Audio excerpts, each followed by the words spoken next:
Uma trajetória reconhecida nacionalmente e internacionalmente, obras que ultrapassam fronteiras. Hoje eu converso com o artista plástico, referência Emanuel Sansana.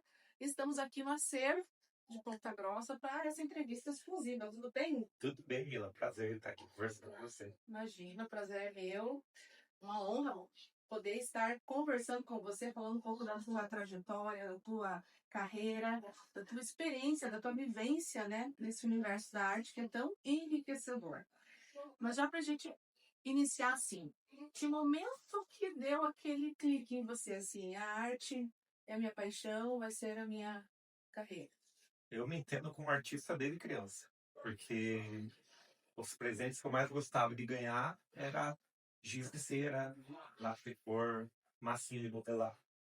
Então, assim, a arte tá desde que eu me entendo por gente.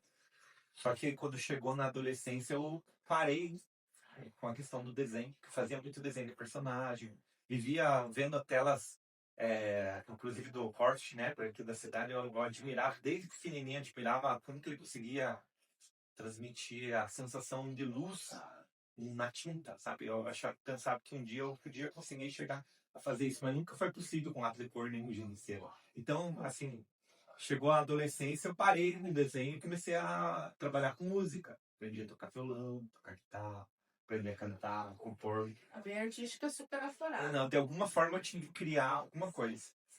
E aí, então, a arte visual, o desenho, a pintura ficou parada até 2019, que foi quando eu estava passando por uma situação assim que meio uma depressão, sabe?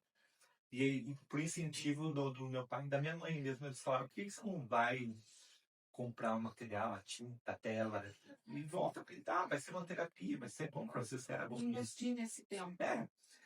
E aí, quando eu comprei esse material, eles disputaram quem que ia ser o primeiro que ia ficar com a tela. Normalmente quem ganha é a mãe. Lógico, por favor, né? Eu sou mãe, eu sei o que tá falando, sempre a mãe. E aí eu fiz um rondinho pra ela, daquele filme do Rio, Larara Azul, sabe? Eu gostei, tem uma cena que ele sobe o ombro, eu acho bonita aquela cena. E eu pausei aquela cena e pensei, um dia eu vou pintar. E daí eu pintei aquilo em 2019. E logo depois eu comecei a fazer pintura com o filho do meu pai, com uma Alcara, uma Magazine, sabe? E aí eu comecei, eu tirei a foto e postei no Instagram pra ver, né? Não tinha nada lá. Sem pretensão. Sem pretensão nenhuma. Aí os amigos, outros familiares começaram a curtir, comentar. E aí, de repente, uma tia pediu uma tela para ela, a outra tia também não queria ficar sem. E aí, os amigos começaram a comentar e eu pensei: olha que legal, né? Então, ainda tenho jeito para isso. E eu comecei a fazer várias telas, assim, uma atrás da outra. E aí, me deu vontade de organizar uma exposição aqui na cidade. Só que foi bem a época que veio o Covid tá? Pandemia. Então, aí aquele ano praticamente estava tudo fechado. Só que ao mesmo tempo apareceu a oportunidade de eu escrever uma tela minha de forma online em uma competição a nível internacional, Sim. que foi na Galeria do Infante de Nova York. E aí eu pensei, vou escrever. Era barata a taxa de inscrição. E aquela escola, como sempre falo, não, eu já tenho. Exato. E E assim, claro, apostando no teu talento, mas assim, ao mesmo tempo, não, sem pretensão. sem, Sem pretensão. Tava bonita, depois escrevi, o nome da obra era Folhas de Outono. Sim. Um mês depois eu recebi e-mail da galeria que eu tinha sido aceito. E daí eu pensei, então é mais do que o hobby, eu posso levar isso a sério, né? Pode ser uma segunda profissão. Exato. E aí a gente fez uma campanha, porque tinha 3 formas de vencer. Ou era a escolha do curador, que estava organizando a exposição, a escolha da galeria ou por votação popular. E eu pensei, vou tentar nessa votação popular.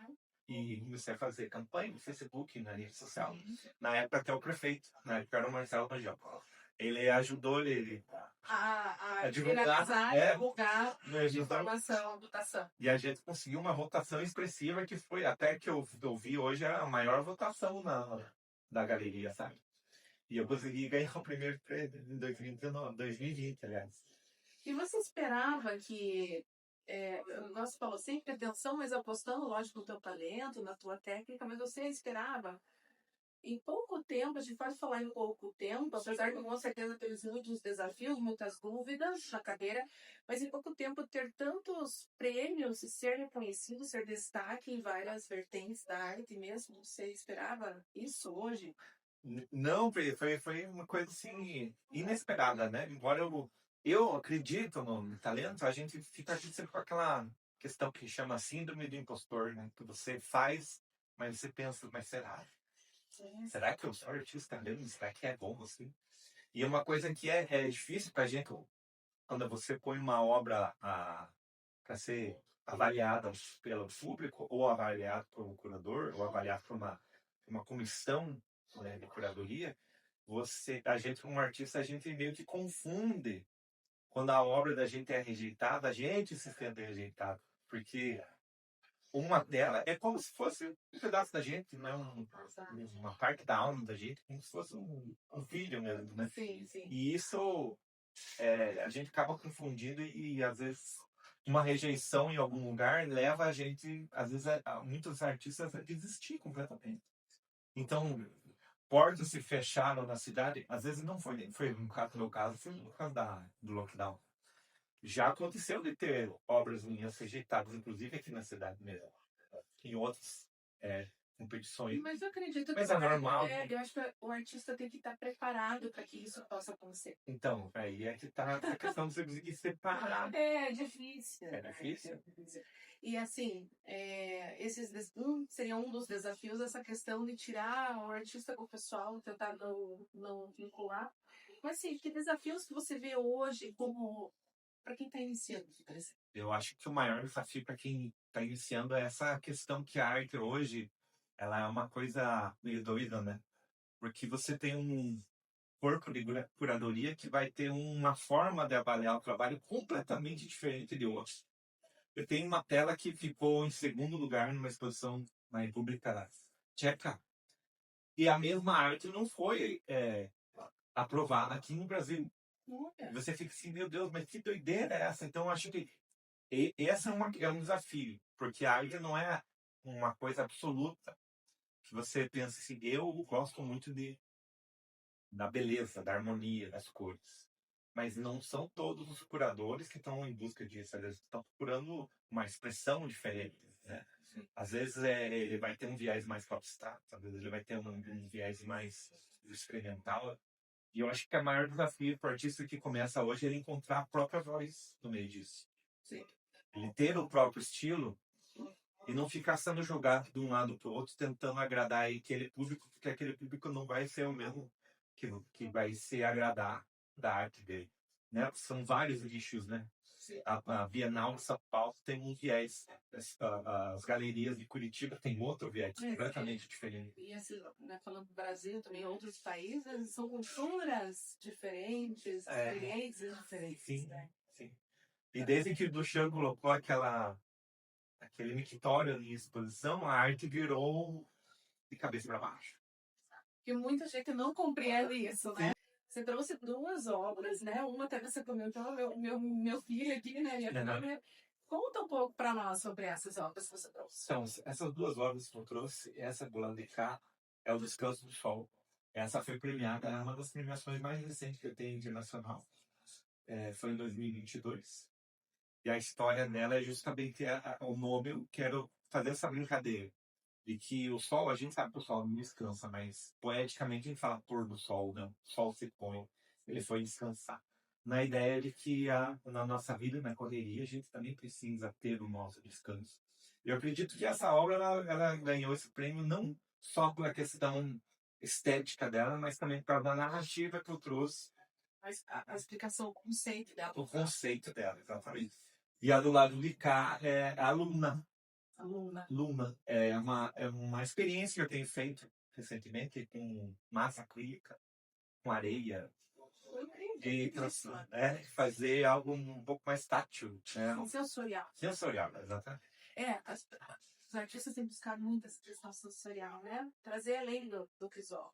E as inspirações, Emanuel? Como que surgem essas inspirações? Você tem algum método específico? Acontece, às vezes, com outros artistas ou até mesmo escritores, um bloqueio ali criativo? Como que você lida com essas situações? Eu tenho uma pasta cheia de referências, sabe? Às vezes eu gosto de uma árvore, eu salvo a foto só por causa da árvore. Eu gosto da cor do sol, da nuance que está no céu. Eu salvo só por causa daquele céu. Eu penso, um dia eu vou usar esse céu para alguma coisa. Um dia eu vou usar essa árvore para alguma coisa. Acredito que a maior inspiração hoje na minha pintura é a araucária, que é símbolo da nossa região, é símbolo da nossa terra. Ela é uma árvore ancestral. É, ela tá sempre aparecendo nas minhas pinturas, sabe? Além dos artistas que eu comentei, alguns artistas daqui da cidade também.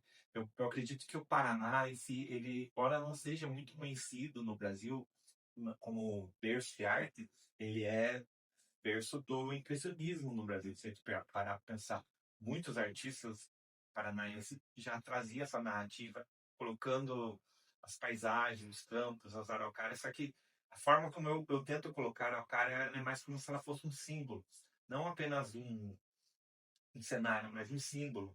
Um símbolo, eu acho interessante a araucária porque ela parece um tijolo.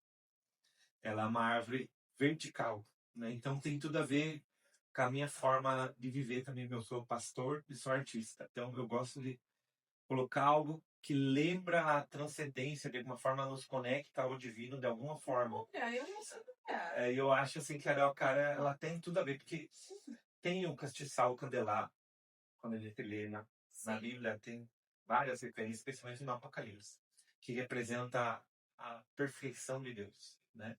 E a araucária, ela lembra de alguma forma um castiçal, um candelabro.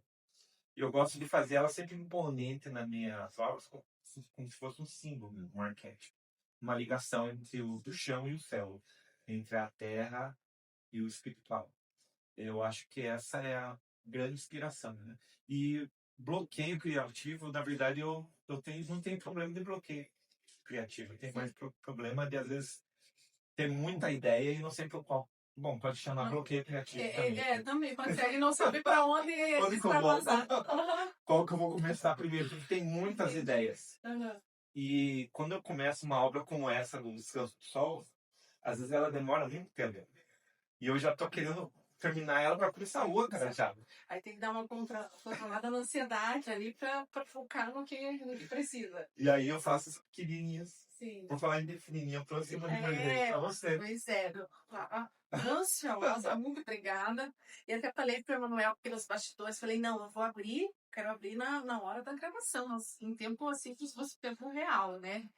Eu fico curiosa. Eu até comentei com você, assim, eu adoro conversar com artistas, consumir esse tipo de conteúdo na internet, e eu acompanho o teu trabalho, não fico direcionada, eu adoro, adoro. Olha, então eu combine cavalete uma película. Verdade. Ah, olha só. Como falei, a araucária apontando do céu. Eu amei, exatamente. Que incrível, alegria ver pela manhã. Alegria vem pela manhã. Bíblico, né? Sim. Eu gosto de misturar isso, sabe? Eu amei, olha só. Eu acredito que o maior pintor de todos é Deus, né? Sem dúvida, não temos dúvida disso. Nossa, obrigada pelo carinho. Então, eu acredito que essa inspiração, uma parte vem através do Criador, com certeza.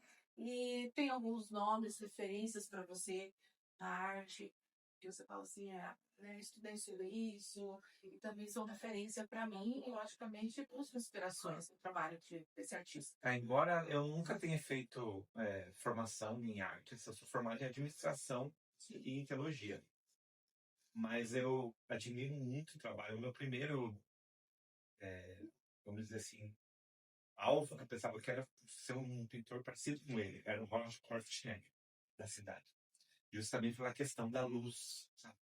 E aí, no YouTube, eu procuro artistas internacionais, né? O Renato Russo, Mark Maggiore, com as nuvens dele. Tem um artista da Nova Zelândia chamado Andrew Tischer. São algumas referências para mim, sabe?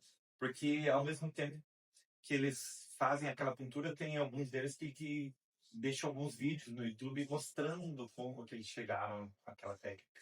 A maior parte deles trabalha com tinta a óleo. Eu trabalho com tinta acrílica, então eu tenho que adaptar para minha realidade.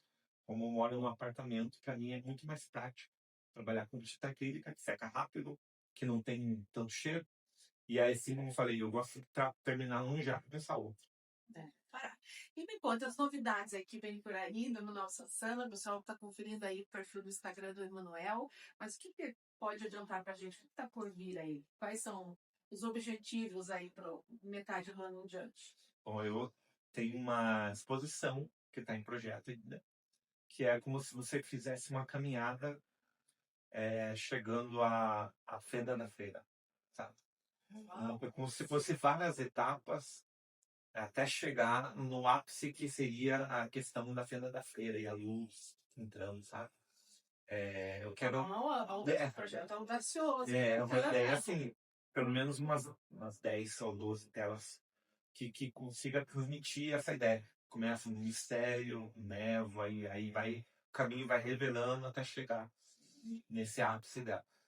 É uma ideia de valorizar as belezas naturais da nossa região. Nossa Que lá é incrível. nossa região é muito, Nossa. né? Tem muita coisa pra... Fui ano passado lá, não conhecia a fenda da feira e é espetacular. Né?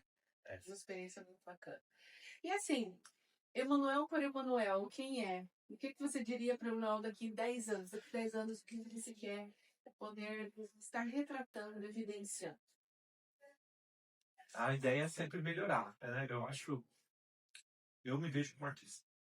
Não importa se é fazendo música, que eu não parei, enfim, tô conciliando, preparando um sermão, um texto, ou preparando uma nova pintura. Que eu consiga englobar isso ao mesmo tempo, não só uma imagem bonita, não, mas uma mensagem por ela, uma narrativa que de alguma forma contribua para a vida das pessoas. No tempo que a gente vive, consiga ter uma beleza, consiga ter paz, consiga ter uma boa mensagem, consiga pendurar uma tela e saber que aquela tela não é só bonita, mas aquela tela tem um valor, tem uma mensagem. E eu acredito que daqui a 10 anos eu vou estar só fazendo a mesma coisa melhor. E crescendo cada vez mais, evoluindo. Sim. Olha, desejo muito mais sucesso para você. Adorei conhecê-lo, já acompanhava o trabalho, mas é muito bom conversar pessoalmente, olho no olho. E que venham muitas outras telas, mais sucesso ainda, que perdure por muitos anos. Parabéns pelo trabalho. Obrigado. É isso, hoje eu conversei com o Emanuel Sansana, artista plástico. Eu vou ficando por aqui, até a próxima.